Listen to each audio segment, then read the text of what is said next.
Welcome to Down to Dunk. I'm your host, Andrew Schleicher, part of the Athletic Podcast Network. With me tonight is my good friend, Alex Spears. Alex, they did it. I can't believe they did it. I did not think it would happen. I thought as PJ Washington is hitting his fifth three, I thought this is over, and they just chipped away at the lead. Somehow they were only down 4 heading into the fourth quarter. That felt like a miracle. And then even after that, after like the fourth quarter started, there were just plays that made you think like, oh, this is just not happening tonight. And then the Mavs just went completely cold, and it finally was like Shai Gilgeous-Alexander time. Like that was MVP Shai. Like he's finally shown up to the playoffs. That is like his first like signature win for him. He hasn't done that yet. And there it was. It was a beautiful, beautiful, ugly disaster. Amazing basketball game. Yeah, I'm glad you started with Shai because that is where we should start. If you want to know his box score, 32 points, 8 and 5, 14 to 27 from the field. But a lot of those makes, like you said, were coming in the second half when and what made it so incredible was like they could not get to the rim in this game. And so many of these shots that he was hitting are in the mid range, and they weren't easy shots. I mean, we've seen Shai hit these shots, but he was just hitting them over and over again. And by the time they got down to like the last minute, then I was like finally believing. And when he didn't hit that shot that looked like it went 90% down. And in my head, I'm thinking, if that is how they lose this game, with him being like so amazing and then rimming out this shot, I mean, that would have been like the cherry on top of this terrible cake that I had been eating for 2 hours. Because that game was awful, Andrew. I've always said the worst losses are when your team is playing terrible. They're really not giving you any reason to believe in them, and yet they keep it close enough to make you believe until the very end and then lose. Yeah. This was almost that. The reverse of that, honestly, the best type of win. When your team is complete trash and somehow pulls it out at the end, oh my God, it feels good. It feels so good. Yeah. Yeah, it was like that Shai 20-footer with like 14 seconds left. PJ Washington rebounds. The Mavs call a timeout. Luka Doncic drives to the rim, gets fouled. Oh my gosh, ESPN, you're so annoying with your ads playing. Luka gets fouled as he basically just decides, I'm just going to fall on my back and I'm going to get a foul call. And he does. He falls on his back. He gets a foul call.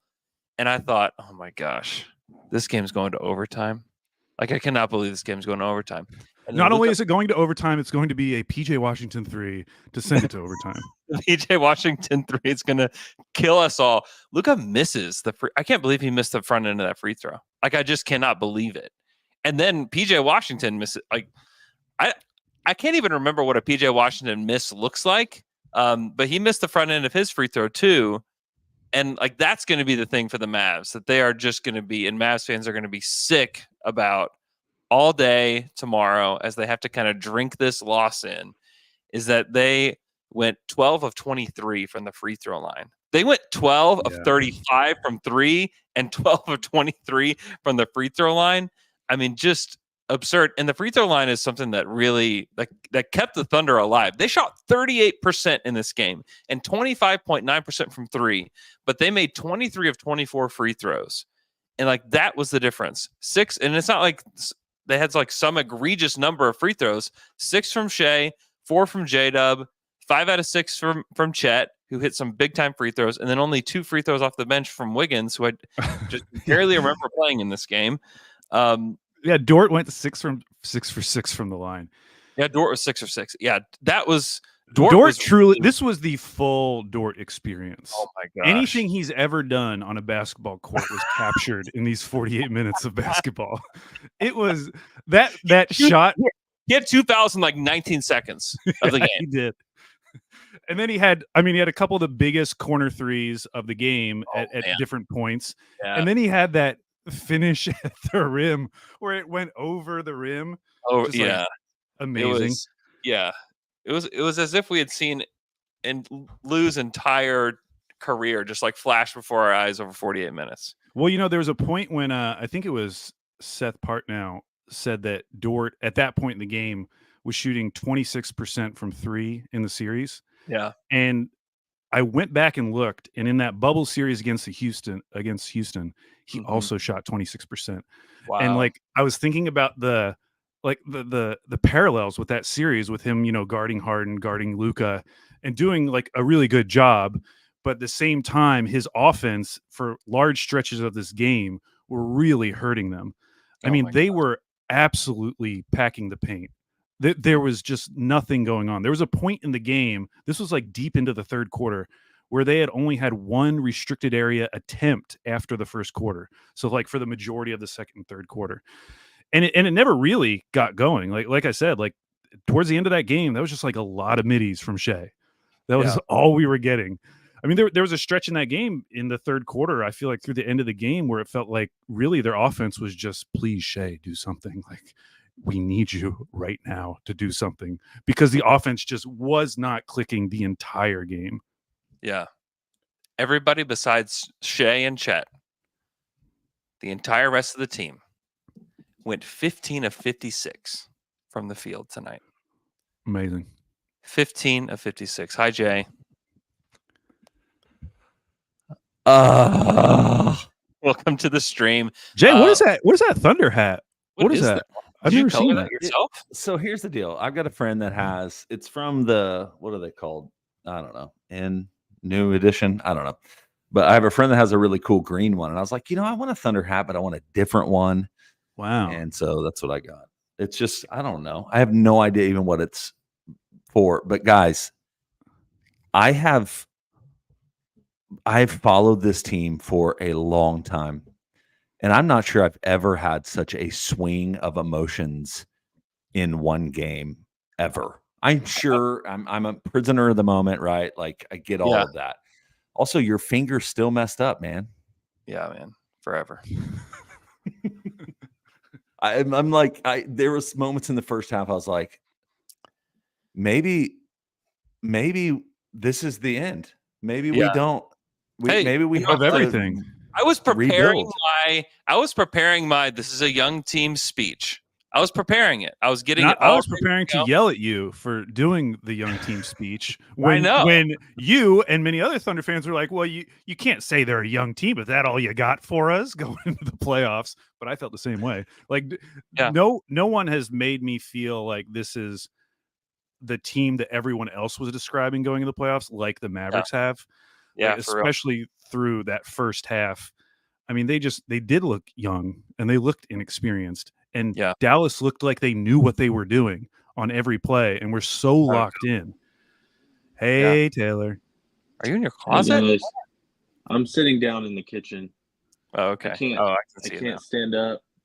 Is that the only place you get Wi-Fi? It's the only place. I don't know. My feelings are. I'm so confused right now.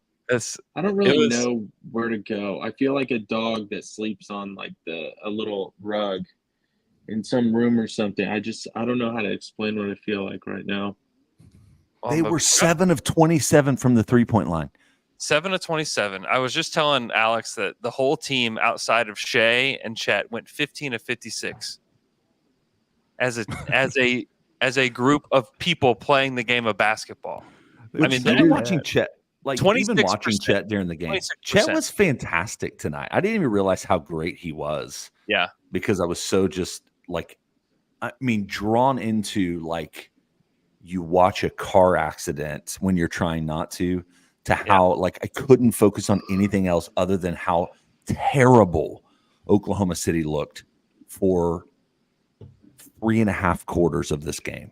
Yeah, and they were within 7 points like the entire game. That's what I was not understanding. Is like, but it never felt like they were going to overcome it.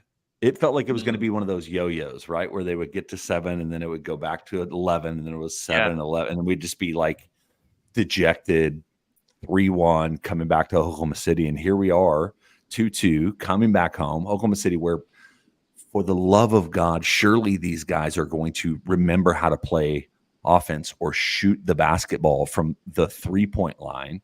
This is 3 terrible games from the 3-point line in a row. Well, let me read you just team stats between the two teams and like tell me how did I feel like math went wrong in this game somehow. The Thunder shot 38% from the field. The Mavs shot 40% from the field. Thunder 25% from three. Mavs 34% from three.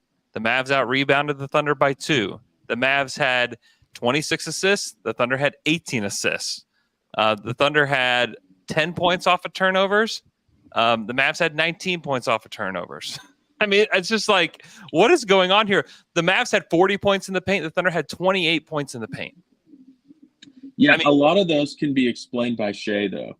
Like assists, okay, that's Shea. Dude, points in the paint, that's Shea too. That is that is literally the only explanation for all of that, because the rest of the team was so bad in almost every way that like Shea saved them. Like Shea saved this game for them because of how he played down the stretch.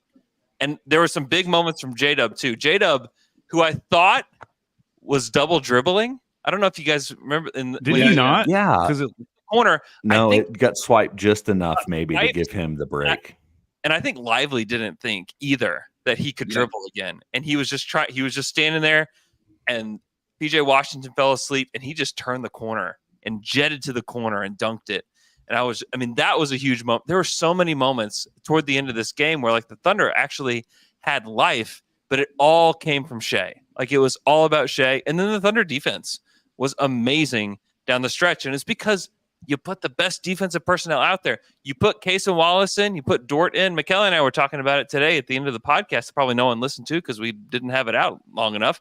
But Dort and Case and Wallace as like the two primary defenders for Kyrie and Luka. It's like, come on. And then you can put J-Dub over on PJ Washington, and now he's not like overpowering Shea, and he's not just some huge guy.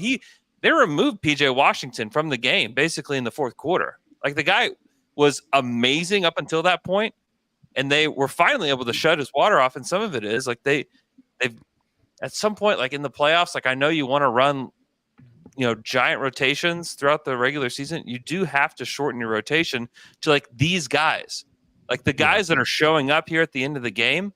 Like those are your guys. Like if you want to win this series, those are the guys you have to play.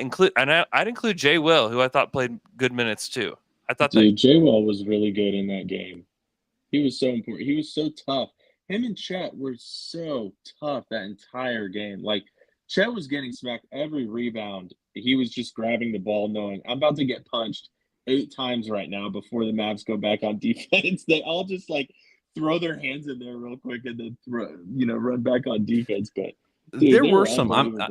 I hate talking about refs, and I don't want to do it. I wonder. You hate it. I knew that was your tweet in the middle of the game. It was like, hey, listen, I'm the last guy who wants to talk about the ref. But these guys are a bunch of sons of... always about to talk about the refs. Go ahead. What do you got to say? So what do you... Like, I'm intrigued to see what the last 2-minute report says. I normally don't really care much because it doesn't change anything, but I'm like, the double dribble was one of them. But then also the foul that was called on Dort, and ended up working out for the Thunder because he missed the front end of the 2 free throws. But I'm like, that was such a, I mean, I don't know what you do in that moment if you're Lou Dort. That's one of those where it's like, it's Luka, he's going to the basket, he's going to get the call. Yeah. And you kind of just have to accept it. Mark had already used both of his challenges, right? Which he was 2 for 2 tonight. And he won them both, which he was on a losing streak there with the challenges. So it's good. The other call, though, was that one, which I do think was correctly called, but Shea fouling PJ Washington when he passed it to Tim Hardaway Jr. in the corner, who did get an open look, and now he missed it. But that, which is what he normally does. He did have that very good game. What was that, game 2 against us? Yeah, it would be 3-1 right now if it wasn't for that Tim Hardaway garbage in game 2. Yeah, but there were definitely calls throughout the game. They certainly wasn't the game 1 whistle. That has swung definitely in favor of Dallas, but I don't know. So much of what the Thunder struggled with in this game was self-inflicted that I can't get like too upset about the calls. I mean, they're not the reason that they were so bad. Yeah, like their offense was just stuck in the mud, like almost from the was jump. just like not making shots because they were generating some open threes that were just clanking, and then it just generated instant offense for the Mavs that it just felt like they can't get anything going. And some of it was that they were shooting like 9% from three. I know, but they only took 10 threes in that first half. I know, but They a lot weren't of them were open. They Like, weren't trying anything in the first half. It felt so bad.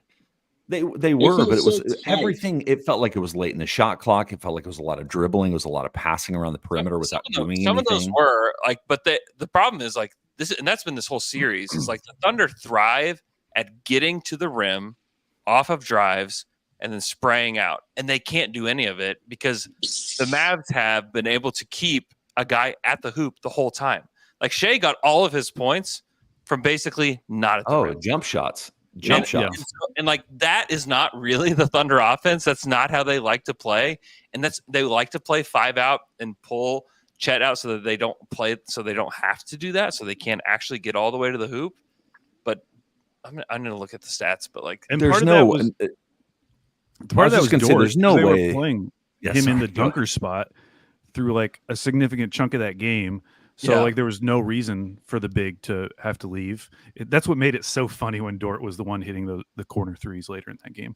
And then Chet is just like, he ended up taking some threes. Thank God.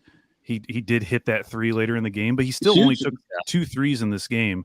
And the hesitation from multiple guys when they would get the ball. The one I remember in my head is Dort at the top of the key, a shot he actually made. But he like hesitated so much. He like pump faked air. There was no one in front of him. And then he just decided to shoot it and he made it.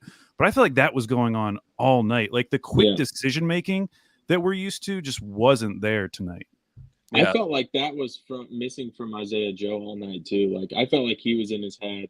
And when he did decide to shoot, it just wasn't confident looking at all. And like there were he could have taken at least 3 more threes in that game, but he just thought about it just a second too long. And we really need him to just fire. It's like, dude, that's why you're out there. You know, you play some good defense and you don't mess it up too much, but it's like, dude, you got to just fire. Well, he only played 15 minutes. Like he's just like, if he was effective, they'd be playing him a lot more. Like they just, I just don't think they can play him. I think Casey Wallace has shown that like he's the guy, you know, in a lot of ways in this one. Oh, he had those 2 huge threes. Huge threes. The one to end the third. Plays. I also like. I know you probably give up something when you have Kaysen on Kyrie and Lou on Luka, but man, that's the best shot. I know you kind of talked about that just a minute ago, but it's the best opportunity they have to defend those guys, and you don't give up much offensively with Kaysen. You just give up a little bit of height, which for this team is already somewhat is problematic in the sense that they're a small team. Yeah. But man, they just I watched there's a couple plays where Kaysen just moves the ball and moves his body, and as Kyrie's doing what Kyrie does, where he can get separation on just about anybody or get past just about anybody. Kaysen is playing without fouling and cutting off Kyrie towards the rim. I just was incredibly impressed by Kaysen Wallace tonight, which he hasn't been much throughout the rest of the series so far from what I can remember. And then I also was really, and I know I threw it in the text thread, which I don't know where else to vent these things because I'm like stewing inside this entire night. But Kenrich, I think Kenrich being out there and throwing Kenrich at PJ Washington makes too much sense to me. And so I'm wondering what Mark is going to do in game 5 coming back here to Oklahoma City. I don't know how long it's been into the podcast. I guess 19 minutes since we've been live, but a DNP for Gorgman tonight. Jay, why do you want to talk about Gordon Hayward? The Thunder just won the game. It's DNP. I'm just saying he changed. Let's break it down. What could Gordon Hayward have brought to this game? I'm saying he changed up rotations. Like things were different tonight. In the fourth quarter, the Thunder were really good. So 4 of 7 from the mid-range, 3 out of 5 from the corners, and only 1 of 3 from the top of the key, and still couldn't score in the paint. 2 of 4 at the rim, and then 2 of 6 in like the non restricted paint area. in the Andrew, fourth quarter. share the image I just showed you. Oh yeah, that's and they also. This is Shea's shot chart. He took Yes. 2 attempts in the restricted area, missed them both. He was 4 for 10 in the non-restricted area paint. Yeah. He was 10 of 14 inside the arc, but not in the paint. Insane. 10 of 14, 71. Those two came really early as well. Like really early. What a crazy shot chart. That's like Kawhi. Looks like a Kawhi. Yeah. Well, and that is like all-star, superstar, MVP Shea. Like that's what that is. Is like that's Shea. It was unbelievable. Yeah, and it's like this is the area that's open on the court. Fine, like that's where I'll beat you. That's where I'll beat you. And I think that like might make the Mavericks adjust. And now the Thunder go back, tie the series 2-2, heading back to OKC. I mean, this is. I really thought we were going to be talking about like, okay, what teams have come back down 3-1? Like that's another thing. Like I was preparing like during the first half of this game is like how have teams done it? Which teams have done it? How long has it been? You know, just that whole conversation. Now it's 2-2. You know, heading back to OKC, and whether this goes 6 or 7, the Thunder have home court. They've played better at home than they have on the road. And so I think there's obviously a lot to look forward to as a Thunder fan. But I still just like cannot believe they won this game. Like I just cannot believe that they won this game. If I were to like travel through time and call you guys at halftime and be like, hey, the Thunder are going to win this game. You'd be like, you shut up. Like get out of my face. You know, I don't think anybody would have been willing to accept that. The only time I started to believe, and this was like early in the third quarter, was at that point they were shooting 11.8% from 3. And I looked it up, and their worst 3-point shooting game this season was 17.8%. So I was like, okay, they're probably at least going to shoot 20%. Yeah. So like eventually there are going to be some threes that fall. I kept sending out those tweets just about field goal percentage in general. Because they were so bad from the field in general. I think the worst they shot all season was 37%. And through 3 quarters, they were like 3 quarters with like 5 minutes left in the third. They were at like 33%. I was like, this, like mathematically, it's probably not going to end like this. It's probably going to get better. But I said that, so I've been saying this since the first quarter. And so like they hadn't like let me actually believe it yet. You know, it was all like theoretical, like regression to the mean is on its way, fellas, you know, but we were either watching the worst Thunder basketball game of all time ever, or they were going to get slightly better over the course of the game. Yeah. Yeah. And it was both. Yes. It was. So my wife and I stayed up to watch it. And we were, it was almost surreal. But it was like, I don't know, almost like a fog going through that turn where all of a sudden it's like, all right, they're up 1, they're up 4, they're up 5, they're up 2. They're in control. Like you started looking at time, and the other thing that's so terrifying about it is you're like, so Chet goes to the line.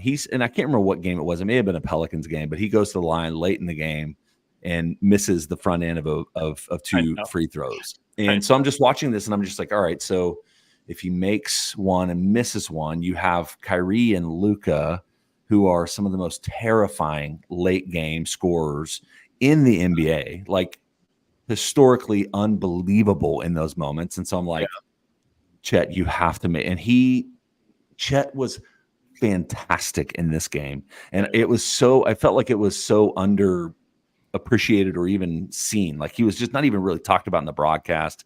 It just was one of those things where he had 4 blocks and 18 points and huge free throws, huge threes. Man, and for being 22, 23. Yeah.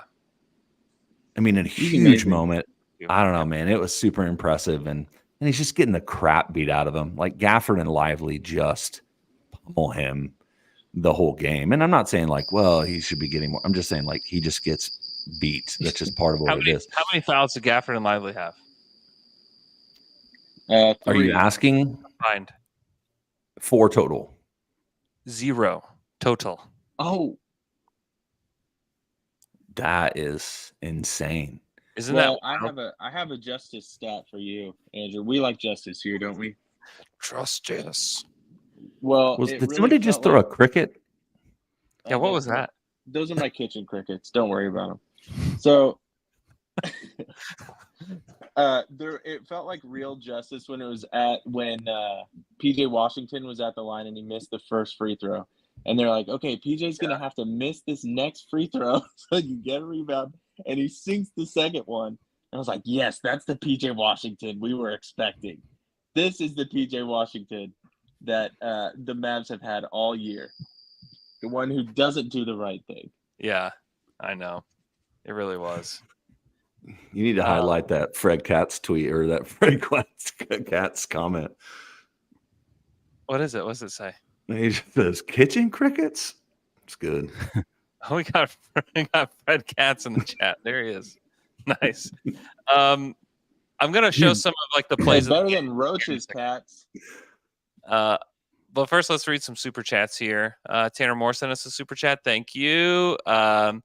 A Stag 59 LMA. We have Daniel Sinney says, felt like we were done, dead. They toughed it out. My mom watched the game, and it was her first time watching Luka, and he's already her least favorite player. He whines way too much. Yep. Chris Mayer. For my $70 win, that was almost 100% prompted by my confirmation bias when I heard Andrew say that he has a feeling. I did say that on the show earlier today. Thunder up. Is this what you were anticipating? You're like, no. I have a feeling it's going to be the weirdest, worst, best game of maybe Thunder history. I have a feeling that, by the third quarter, all Thunder fans are going to be dry heaving, and then like somehow we're going to win. K-Dub says, this is a game that young teams usually don't win, but this isn't your usual young team. This series is the best of 3 now. Let's go OKC. Shay is him, Jay. And then El Sambra Reggio 7. At the moment, I thought Kenny's foul on Lively for the and one was dumb, but that woke up the rest of the team. It was really my favorite moment for us. Yeah, that was like that's another. I agree. That's another thing about Kenny that he brings that certainly Gorgman won't bring, right, Jay? Like the intensity. Like there's nobody that's willing to just like get in somebody's face. And like sometimes you just need like one of those goons on your team to just like light a fire under somebody. And like Kenrich is going to do that. It was great. I mean, although I do want to point out that call when Lou got called for the foul and he was so pissed, and he was more pissed than I've ever seen Lou Dort. Because Lou Dort is like pretty even keeled on a basketball court. Like he just doesn't really seem to get fazed that much. And he got a call called against him and was so mad. He was actually barking at the ref, which I just never see Lou do. Yeah. But that was post Kenny Hustle. So maybe that was what inspired him, Yeah. Jason Potter in the chat said PJ flexed on the whole world at that moment. Then he went 0 for 3 with 1 point from that point on. Dude, that was my least amazing. favorite part of that was watching him just scream and flex. I cannot stand that, dude. It was awful. He was 5 of 11 from 3 and 2 of 8 from everywhere else.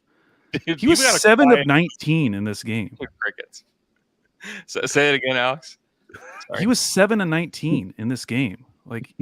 He was 5 of 11 from 3. He was 2 for 8 everywhere else. Luka was 6 for 20 in this game. Wow. You know what those crickets are? I have a microphone over the city of Dallas. Oh, that great one. Got him. All right, Alex, I've got a question for you. So what's your anticipation for what Giddey gets or doesn't get in game 5? Like how many minutes? Surely there's no way the starters are changing. Yeah, no, it's not.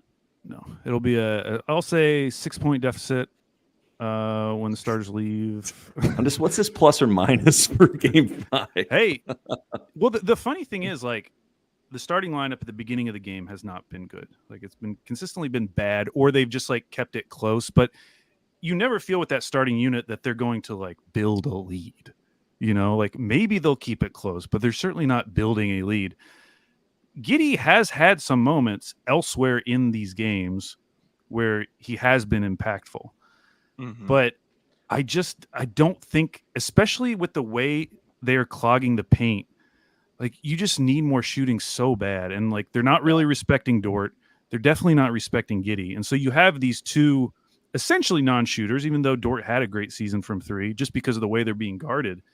And I just don't think it's a good idea. And in fact, another idea I don't think was great was when he did bring in Kenrich, it was with Dort and Giddey on the court at the same time. I was like, what is this? What is going to happen here? He was actually just throw a little something at him. And I know that I'm like the Giddey defender, like, and everybody hates me for it, but Giddey was actually like really good in that second stint defensively. Like offensively, I thought there were problems, but defensively, he had like 3 moments. I was like, I was like, that's not what I expected. It took him a while to wake up, though. There were some moments in the first. I'm trying to remember exactly what it was. I somewhere in the first quarter, and there was a moment where somebody went backdoor, and Giddey just wasn't. He was not attentive to it. Yeah. But I think here's my. I think Game 5 will be the game where Giddey starts and probably hits like 2 or 3 threes in the first 5 minutes of the game. Wow. That's my prediction. I didn't say it. Don't bet on it. Do not bet on that because I am terrible at this. Okay, I want to go to some like fun moments from this game, mostly in the fourth quarter. This Shea shot was so unbelievable. This is the one that like every time that I see it, especially when I see it in person, I'm like, how does he find that angle? Like, how does he do this? Here. Gilgeous-Alexander, chance to tie or take the lead depending on shot selection. SGA takes it at Hardaway. Oh, that's ridiculous! Shea Gilgeous-Alexander in his bag. I don't know how he gets behind the backboard almost. And it is like this close from hitting the backboard. And he does this all the time now. This is like one of his signature shots where he just gets in this angle behind the backboard almost. And it's almost like protects him, because I just think like in the defender's head, like there's no way he's going to shoot it when he's over there. And like he will pull up and he makes those shots and is just insane. Here's the J-Dub dunk that we were talking about earlier, where he really truly felt like he double dribbled. Dort, the drive and dish. Williams with 5 to shoot. Lost it for a moment. Lively there defensively. Williams picks up his dribble and slams. That was such a big moment in the game. Inconclusive. Do you think it was because they didn't count him as having possession, or? Yeah, I think his Lively deflects it, and I don't think that he actually did have possession of it. I wonder how many they didn't get a cleaner half court look in that entire game. Like that's why that shot was so surprising, because it's like, oh my God, there's no one around the rim. What the hell's going on? Like how's J-Dub able to do this? Because the whole game, it was just. It feels like it's just. Was it one of 2 dunks tonight? Maybe 3. Yeah, you had the Chet lob right early. Yeah, that was the first play of the game.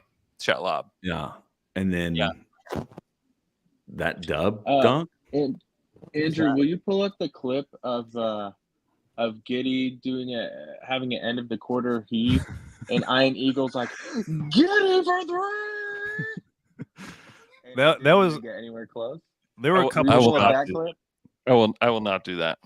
There were a couple shots in that game that really made me laugh, and that was one of them, because he shot it like a floater, and it hit off like the top of the backboard. So far. It was like he put a rocket booster on the floater, and it just went straight to the top of the backboard. Okay, so what's funny is like Shea dominated the fourth quarter, but Shea tied the game with that shot that was behind the backboard, and then he didn't make a field goal after that. It was after he made that shot, it was the Chet 3, the Dort corner 3, the J-Dub driving dunk that we just saw, and then a J-Dub layup in transition, and then we went to like the foul game. And like, so, I mean, it was I think obviously Shea got them to that point where he tied the game, but then like the rest of the team actually stepped up in a huge way. Here's the Dort corner three. Gilgeous-Alexander, kick, Dort. Yes, sir! Big jump shot. Lou knew he made it too. Lou knew he made it. Strut thing he does. Watch him. Watch Lou again. If you're in the stream, this is a good reason to be on YouTube because watch him do that. He knew he made it. He knew it. Watch him. He knew it. Gilgeous-Alexander, kick, Dort. Yes, sir! Big jump shot. What a strut. What a strut. Yeah, he knew he made it. And here's the Chet corner three. Doncic grabbing his right knee. Kick. Holmgren. It's pure. Okay. Shout out to Luka on that one for not closing out. Yeah. Thank you, Luka. I want to go find the You got other a few super chats too, just so you don't miss them. Do you think Chip Lynn taught Dort that strut move? That's what Chip has been. That's what Chip has been doing. He's been just showing just guys how to just strut into these threes. It's so funny. Oh my gosh. I'm gonna pull the one where Lively, I thought Lively blocked him, honestly, whenever the shot was in the air. But somehow Chet made that shot. I think part of it was just like an ignorance is bliss situation where he just didn't even know that he was behind him. And he just comes behind him. Looks like I thought he swatted it, but didn't and made it. That was also such a big time three from Chet because they were down 6 at the time. And it felt like they were perpetually down 6 in this game. And like you said earlier, Jay, just couldn't get over the hump. It felt like the Mavs responded every single time. The Thunder would get it to 3, then they respond, or the Thunder would get it to 7, and then it would go back to 10 or 11. It's just how it felt over and over again. But this was a big one down the stretch. Here's this transition 3 from Chet. And the rebound knocked over to Dort. Down goes Lively. Down goes Holmgren. Gilgeous-Alexander, trailer. Holmgren. He didn't see Lively, and it didn't matter. Holmgren, cha-ching on the 3. God, what a big shot. Yeah, they ended up calling that a 2.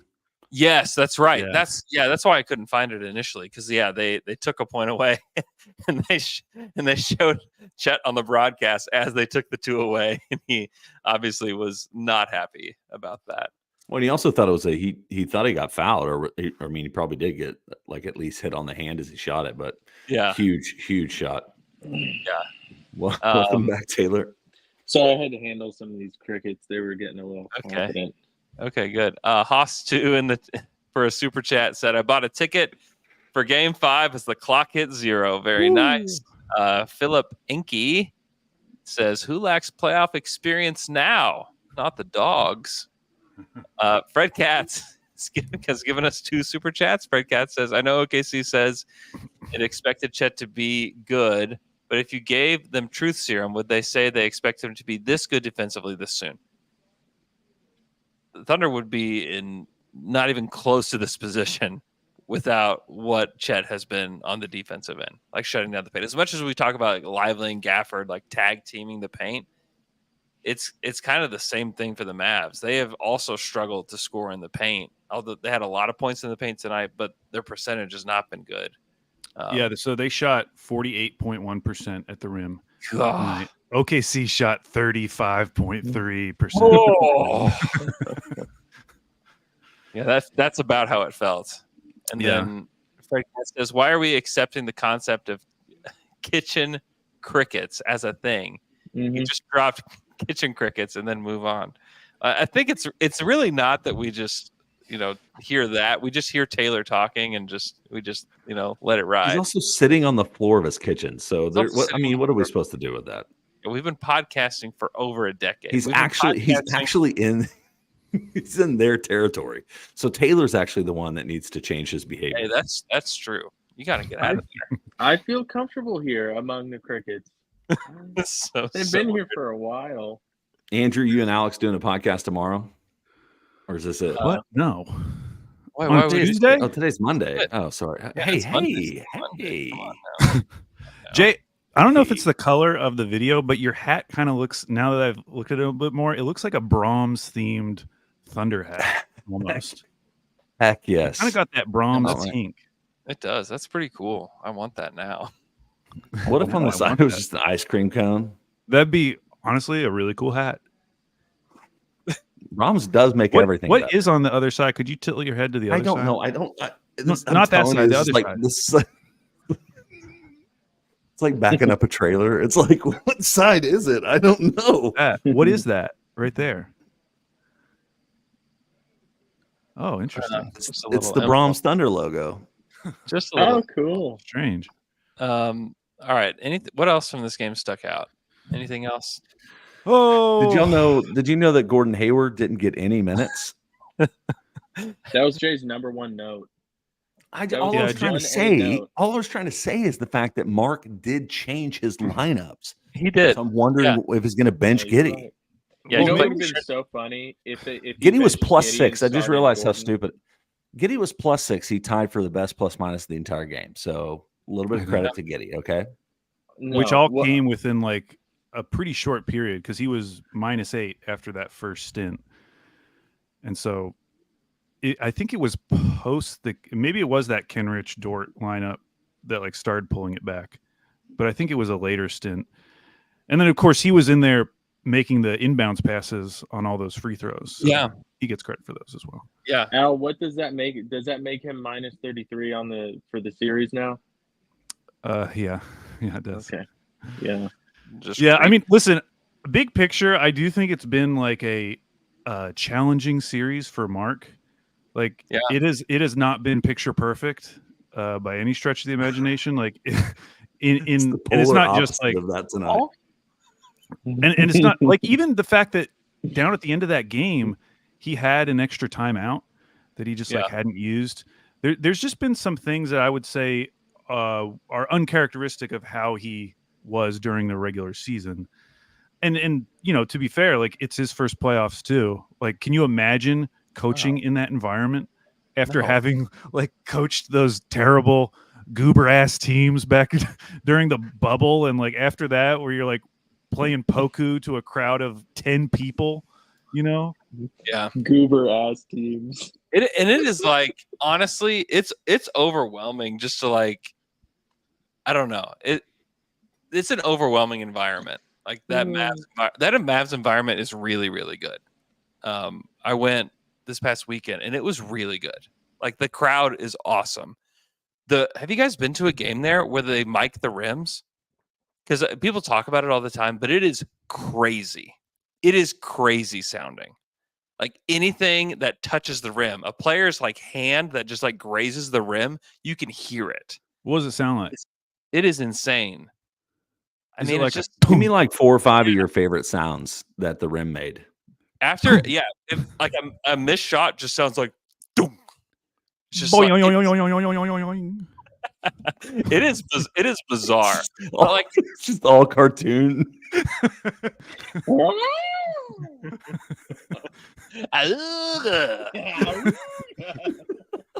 Yeah, it is bizarre, but I give this team so much credit. And it was funny because Mark said to the sideline reporter, to Jerry Greenberg, who that they've had like the most like come from behind wins in the league, like down 10.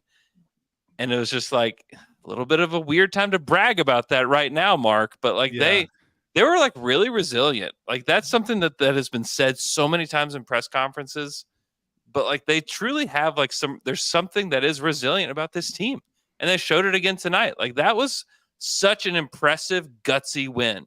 Like the defense, the tough shot making, the guys who had been missing all night long. Like Lou Dort looked like he couldn't hit anything. And then he struts into a 3 in the fourth quarter of this game. I mean, that was really something. Like that was such a great performance. I still just cannot believe it. Yeah, I think J-Dub's a good example of that too, because this was one of the worst games I can remember of J-Dub. Where it's because remember he used to have those games where it would be bad just because he kind of like was disappearing, like he wasn't being aggressive enough, and we would always talk about like Dub's got to be aggressive. He was getting shots in this game, and he was 5 of just 19. missing everything. Yeah. And yeah, it was 5 of 19, but even like going into that fourth quarter, it was worse than that. Like, you know, he got some of those shots at the end, which one of them I do think was ill-advised, that 3-pointer when like they couldn't really get into their offense. Yes. And then it felt like he was just settling for this, you know, above the break 3, misses it, and you're like, oh man, I hope it was in the fourth quarter, wasn't it? Yeah, yeah, that was late in the fourth quarter. I actually thought he was going to make that. I was cool. like, oh, I think he's about to hit this in Luka's face. It would have been very he bricked it. Yeah. All right, I'm going to take off. It's 12:05. I'm just sitting here enjoying the content, but man, what a win.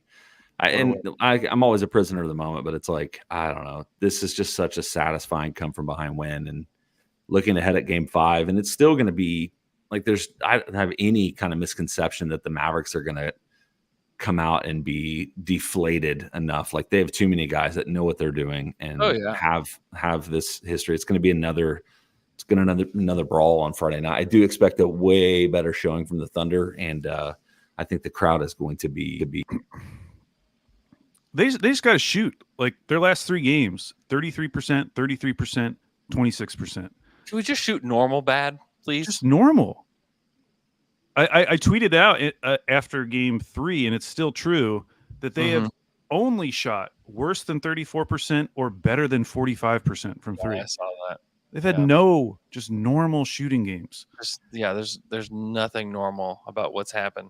I just love for them to shoot like 38%, and let's just see how the game goes. Because I mean, it would be they will blow them out if that happens. I know, that's how it feels. That is how it feels. That is the result. And that's why I feel like this Thunder team can still win this game and this series in 6. Like, that is still on the table because just normal shooting could happen. Like, that's all we're asking for. And what's happened with the Mavericks, like with like this PJ Washington stuff, is so crazily abnormal. Like, the Thunder haven't had any of that going for them. You just wonder if like they could get somebody to shake loose, or if like the team could just be just normal. Or just like everybody makes a couple threes and somehow it's like you said, 38%. Well, and Shea doing what he did tonight gives them more time for that to just happen. You know what I mean? Like, we don't get to come back to OKC feeling like, okay, it's 2-2. All right, that relieves some pressure for sure. Yeah. We don't get that unless Shea is just like, I'm gonna just do this tonight and just take over, and I'm just gonna will this, and we're gonna steal this game. Because tonight they stole that game. They were so bad. And this was just a hard-fought playoff steal. Yeah, it was so impressive. What an impressive win. We have a few more super chats from Heath Black, longtime listener. He was on the pod once. He was at Summer League and came on the pod. Says, props to you all for a decade plus of remarkable stuff here. Very cool to see, too. Kaysen starting game 5.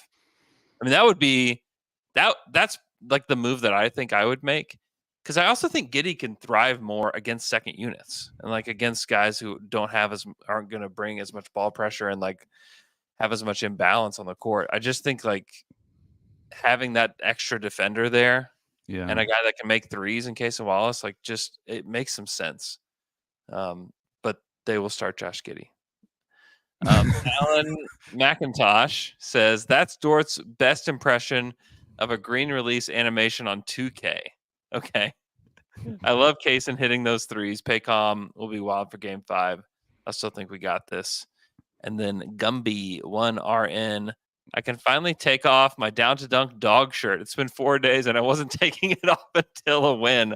My wife was ready for it to go. That is dedication. Oh, I love that. Speaks to how comfortable the shirt is. You know, we chose this specific garment, Comfort Colors, because they are so comfortable and such a high quality shirt. It's a great shirt. I saw several of them in Dallas. Infiltrating the enemy. I also saw a couple bootleg ones in Dallas too. Really? Yeah. What, you could just tell because the colors were different? Yeah, it's a black. One of them was a black shirt. Oh, weird. And the image size is always going to be a lot smaller. Yeah, the image size is a little bit smaller. Yeah. I also saw a guy was there with the dog shirt and also with the Howl at the Moon one too. His kid was wearing the Howl at the Moon one. Oh, how nice. How sweet. Man, can you guys imagine how different this podcast could have been? Oh yeah, I can imagine. That was already running through it, the whole thing in my head during the fourth quarter. So yeah, it was feeling like a season-defining loss.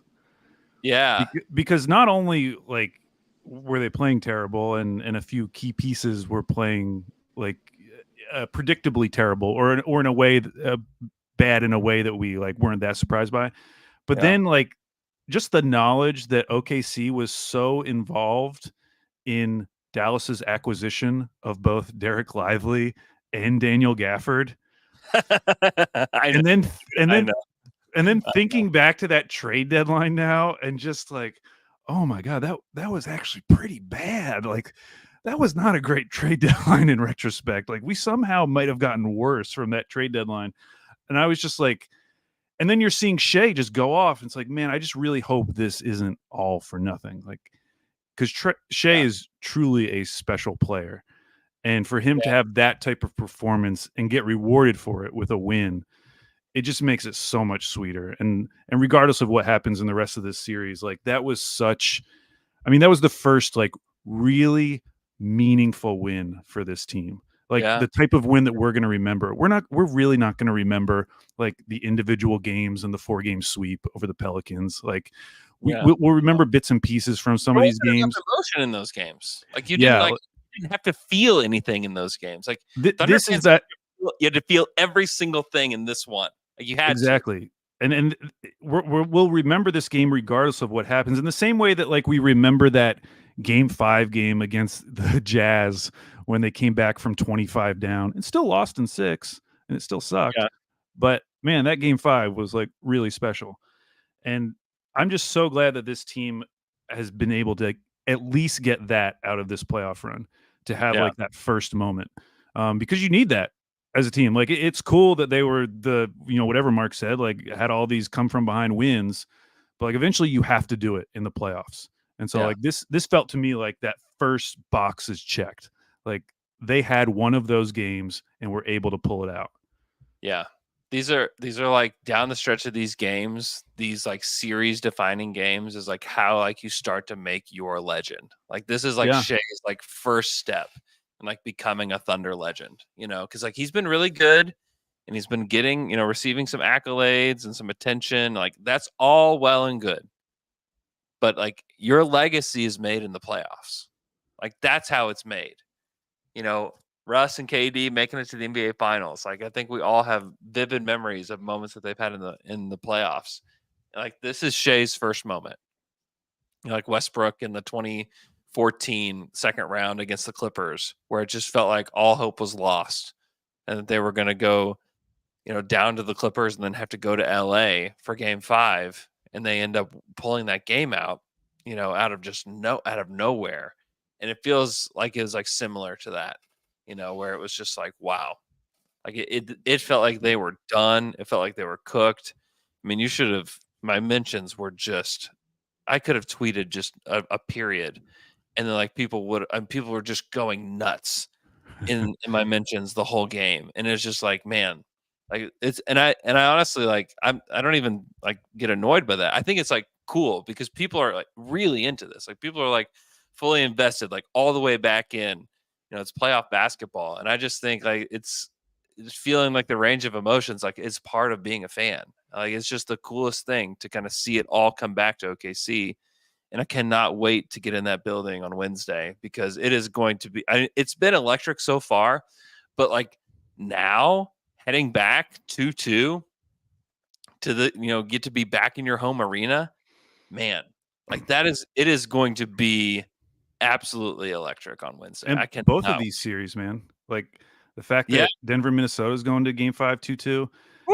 Both of these series have caused such wild swings of like podcast opinions. I mean, those podcasts after OKC wins Game 1 versus podcasts after Dallas wins 2 in a row versus what it would have been, but now it's going to be totally different now that they've won Game 4. And the same with like the Denver, Minnesota series. I mean, good Lord, the crowning of Minnesota after they opened up 2-0 was incredible and deserved. I mean, they were amazing, and that shocked me that they went up 2-0 in Denver. But to have that swing back, oh man, it's been really good. The West is great. The East is a tire fire. God, the East sucks. Eastern Conference is. It's not even real. It's not real basketball, Andrew. The Knicks are saving it for a while until all their guys started dropping like flies. I know. And then Mitchell was out tonight, and Jared Allen. It's just so annoying. And somehow the Celtics have to make things difficult when it's supposed to be easy, which is just annoying. Thank God for the Western Conference. Sheesh. All right. Thanks so much for listening to this show.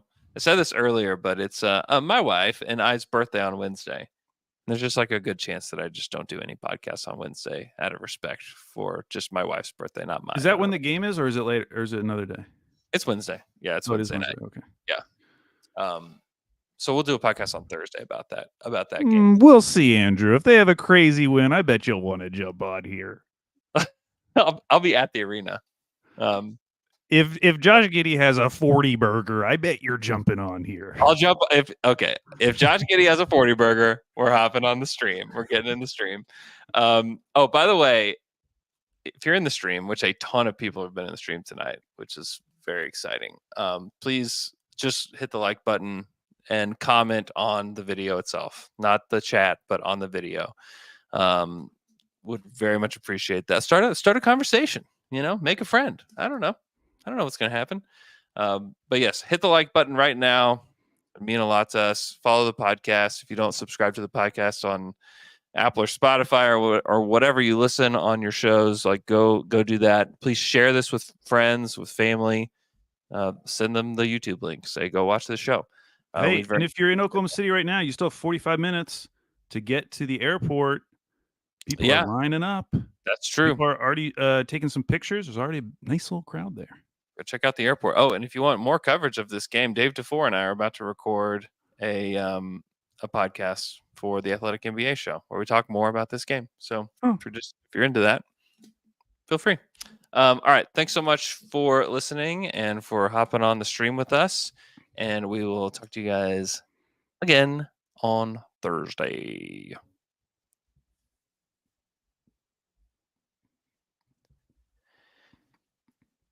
Oh, man. I don't think I ended the stream right.